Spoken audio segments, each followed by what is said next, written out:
Bom dia a todos, vamos dar início ao 95º dia da nossa quarentena espiritual. Hoje, quarta-feira, 8 de julho de 2020. Estamos no 29º artigo da Confissão Belga, um dos símbolos da fé reformada. Falamos ontem sobre a primeira parte desse 29º artigo, que fala sobre a verdadeira igreja. E pudemos ver que a verdadeira igreja é aquela que administra corretamente os sacramentos, o batismo e a ceia do Senhor, bem como não deixa de corrigir, de alertar, de educar, mesmo que disciplinarmente, os seus membros. Essa é a igreja verdadeira. Tá? No primeiro momento, a Confissão Belga não quis trazer a questão da membresia para ser verdadeira ou não, mas da instituição não denominacional, mas a instituição igreja, tá? Para mostrar que ela tem que cumprir alguns requisitos. Agora, numa segunda parte, ainda no artigo 29, a Confissão Belga vai focar um pouco mais nos membros, porque os membros também formam essa igreja.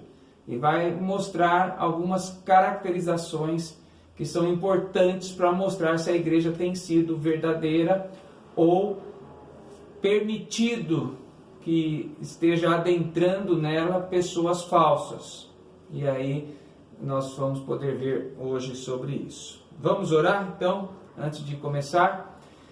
Ó Deus, rogamos pelo entendimento, pelo discernimento do Teu Espírito sobre as nossas vidas, frágeis que são, para que nós possamos cumprir com mais esse exercício devocional, com alegria, com satisfação, sabendo que isso de alguma forma redundará não só em glórias ao Senhor, mas bênçãos sobre as nossas vidas. As famílias que nos acompanham, que têm participado, ó Deus, continue preservando a fé, revigorando, reanimando, consolando, renovando a alegria nos seus corações, enquanto nós confessamos as nossas falhas perante o Senhor, rogando a Tua proteção sobre o nosso dia hoje, no nome de Jesus. Amém. Amém.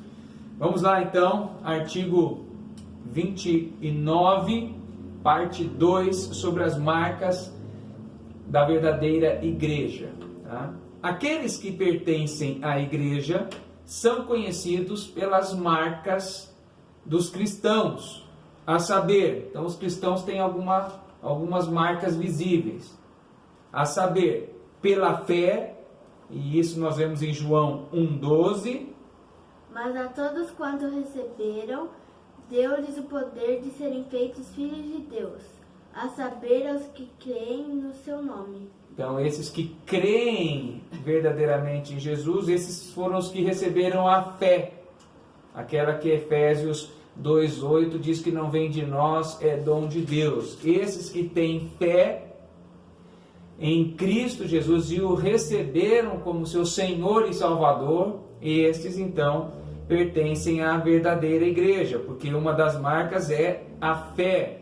Isso que diz também em 1 João 4,2. Nisto reconheceis o Espírito de Deus. Todo espírito que confessa que Jesus Cristo veio em carne é de Deus. E aí nós nos lembramos, daqueles que são verdadeiramente cristãos, não anticristãos ou anticristos, que são aqueles que não reconhecem que Jesus Cristo veio em carne, ou acham que é só Deus, ou acham que é apenas um homem e não Deus, mas é o Deus encarnado. Então essa é a fé que mostra a marca do cristão, tá bom? Continuando, e pelo fato de que eles, tendo aceitado Jesus Cristo como único Salvador, fogem do pecado e seguem a justiça. Romanos 6, 1 e 2. Que diremos, pois? Permaneceremos no pecado para que seja a graça mais abundante? De modo nenhum. Como viveremos ainda no pecado, nós, os que para ele morremos? Isso, então aqueles que recebem essa fé para crer em Jesus como seu Senhor e Salvador e para compreender que é o Deus encarnado entre nós, agora através do seu Espírito na nossa época, esses aí, embora continuem pecadores e embora não consigam plenamente, em todos os momentos da sua vida, vencer o pecado e as tentações, eles sabem e lutam para que isso de alguma forma não seja evidenciado, tá? Por quê? Além disso, né, fogem do pecado, mesmo já tendo a graça, mas não só por isso, como Paulo diz aos Romanos, porque tem a graça, vão cometer pecado para que a graça seja mais abundante. Não, de forma nenhuma. Aliás, Paulo diz que é impossível alguém que viva na graça querer, de alguma forma, pecar só para receber mais graça. Não há o porquê disso. Tá? Essa é a marca de um cristão. Continuando, amando Deus e seu próximo. 1 João 4, 19 a 21. Nós amamos porque Ele nos amou primeiro. Se alguém disser, amo a Deus e odiar a seu irmão, é mentiroso. Pois aquele que não ama a seu irmão, a quem vê, não pode amar a Deus, a quem não vê. Ora, temos da parte dele este mandamento, que aquele que ama a Deus, ama também ao seu irmão. Então não tem como amar a Deus e não amar o próximo. Então essa é a marca de um cristão fiel, da igreja verdadeira. Veja quantas marcas já vimos aqui. A marca da fé, mas a fé é genuína. Não a fé em obras, mas a fé pela graça, no reconhecimento que Jesus Cristo é o Senhor e Salvador, o Deus encarnado. Vimos também que esse verdadeiro cristão agora, ele foge ou tenta fugir de cair o tempo todo em pecado.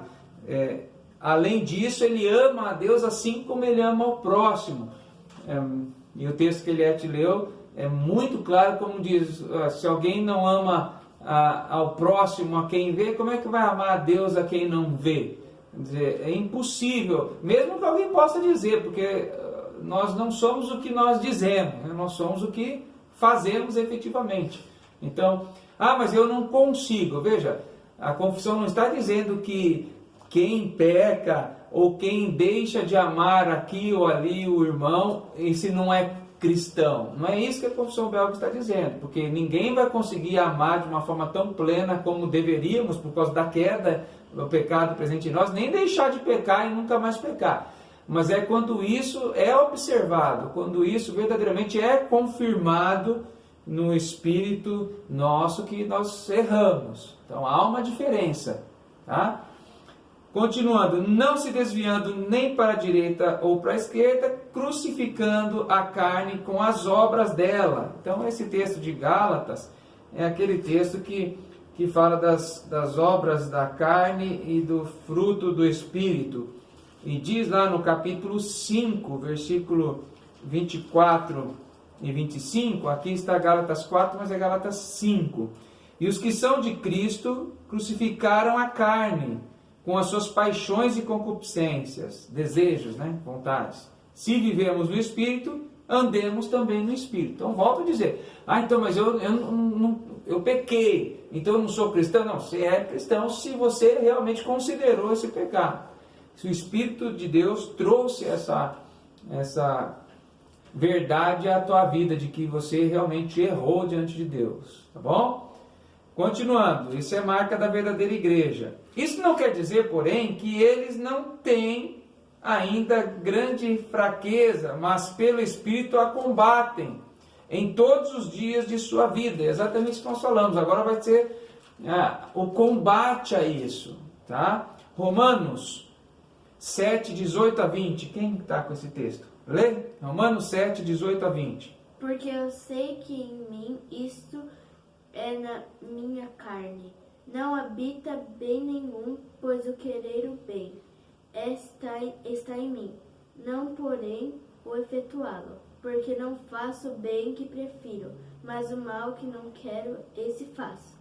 Mas se eu faço o que não quero, já não sou em quem o faz. E assim o pecado que habita em mim.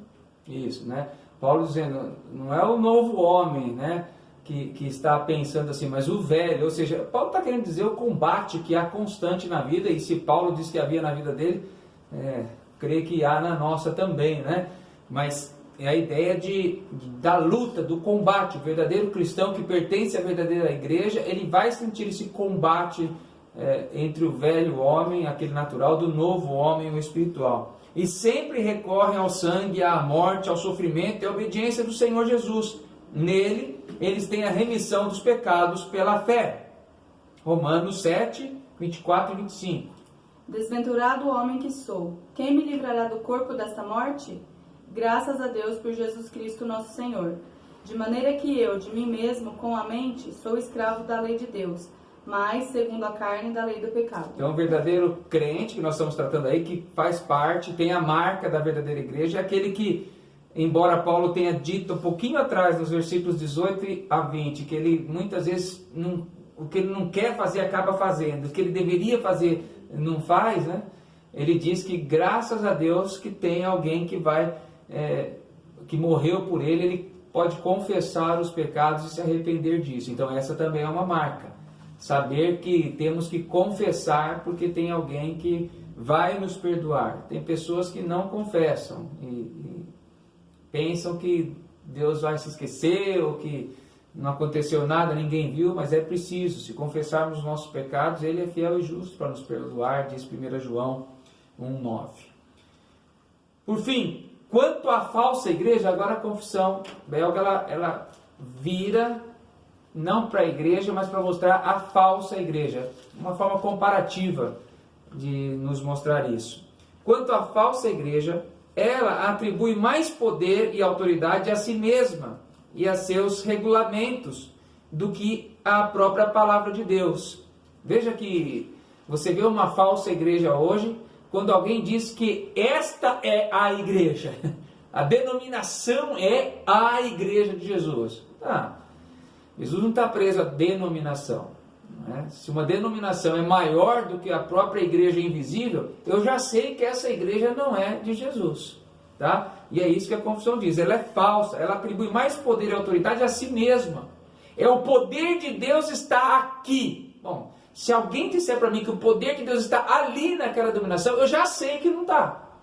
Porque primeiro ele privou e determinou um ponto só em que Deus possa agir. Ele limitou o poder de Deus. E segundo que a igreja, a denominação está acima do próprio poder, porque é naquela denominação que Deus vai ter que agir. Denominação que foi criada há 5, 10, 15, no máximo alguns anos atrás. Quer dizer que antes de existir essa denominação, Deus não agia. Porque se o poder de Deus está aqui, então nunca esteve em outro lugar. Então isso é a prova da falsa igreja. Né? Você vai ouvir isso aí em muitas denominações. Você pode até pensar assim, por que eles não mudam então? Porque tem muita gente que está caindo nessa e eles não têm compromisso com o evangelho verdadeiro. Enquanto um monte de gente está caindo nessa e ofertando e dando tudo o que tem por essas pessoas, por esses líderes, eles vão ficar com isso mesmo. Tá? A autoridade, ela atribui mais poder e autoridade a si mesma e a seus regulamentos. Né? Eles determinam novas normas. Então aqui é assim que vai funcionar, é assim que tem que ser. Não é como a Bíblia quer, é como eu quero.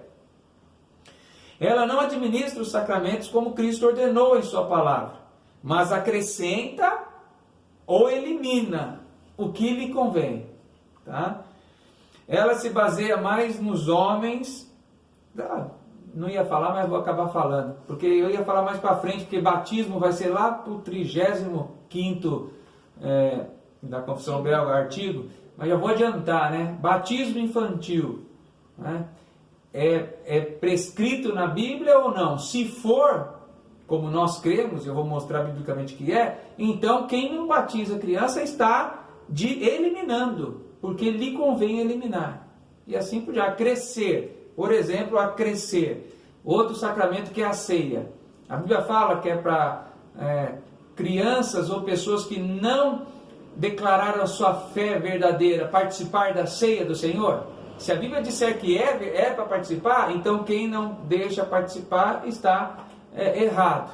Agora, se ela não diz isso, se ela diz, como lá em 1 Coríntios 11, né, a partir do versículo 23, que não é para participar, que é só para o povo de Deus, então alguém já está aumentando para quê? Porque é bonito ver as criancinhas participar da ceia, ou alguém que eu nem sei da fé participar, azar dele, ele que se veja com Deus, né? Enfim, isso é aumentar ou eliminar como convém. Os sacramentos têm a forma certa e Deus deixou a forma certa como é para ser administrado. Tá? Ela persegue aqueles que vivem de maneira santa, conforme a palavra de Deus, e que lhe repreende os pecados, a avareza e a idolatria. João 16, 1 a 3. Tenho-vos dito estas coisas para que não vos escandalizeis.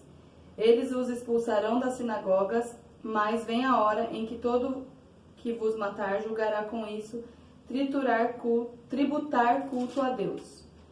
Isto farão porque não conhecem o Pai nem a mim. Então é a perseguição que vai haver contra os santos verdadeiros, né, os escolhidos, os eleitos, e porque os seus pecados são repreendidos, as pessoas não gostam de ter seus pecados repreendidos, esse contexto é isso. Então Jesus manda o Consolador, que é o capítulo 16 de João, para dizer que eles vão ser consolados, porque eles vão ser perseguidos, porque eles vão falar dos pecados da humanidade, a avareza, a idolatria, e eles não vão querer ouvir, e não querendo ouvir vão perseguir.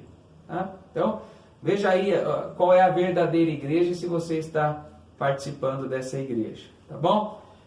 Não há mérito nenhum em nós, apenas daquele que nos tem chamado, mas um dia Cristo nos achou e nos trouxe para a sua igreja, nós louvamos a Deus por isso. Um dia Cristo achou-me muito longe do meu lar, perdido já no mundo, sem mais poder voltar. Tomando-me em seus braços, firmou-me nos seus passos, e agora andamos juntos, voltando para lá. A presença de Jesus enche o coração de luz, muito preciosa fica e também mais seca esta vida com Jesus. Passamos pelo vale a fim de me provar, em meio a densas trevas que impedem meu andar. Não há nenhum perigo, pois já está comigo o excelso companheiro, voltando para lá. A presença de Jesus enche o coração de luz, muito preciosa fica e também mais rica essa vida com Jesus. Entramos na atmosfera que envolve aquele lar, no qual meu Pai me aguarda, e é onde vou morar. Não há no mundo inteiro um outro companheiro que mostre tanto zelo, voltando para lá. A presença de Jesus enche o coração de luz, muito preciosa fica e também mais rica esta vida com Jesus. Senhor, muito obrigada, meu Deus, porque nós podemos, ó Pai, desfrutar, ó Pai, da comunhão contigo, ó Deus. Podemos sentir o teu amor, ó Pai, o teu cuidado pelas nossas vidas, ó Deus. Rogamos que o Senhor esteja com a nossa igreja, ó Pai, nos guardando, ó Deus, nos abençoando, firmando os nossos passos, ó Pai, para que nós possamos a cada momento te louvar e engrandecer o teu santo nome. Que as nossas vidas, ó Pai, sejam luz, ó Pai, e que nós possamos resplandecer do teu amor, ó Pai. Fica conosco, perdoa os nossos pecados, em nome de Jesus. Amém. Amém. Hoje não temos pergunta, porque ainda estamos no artigo 29. Então, um dia de folga aí para quem está participando conosco, tá bom?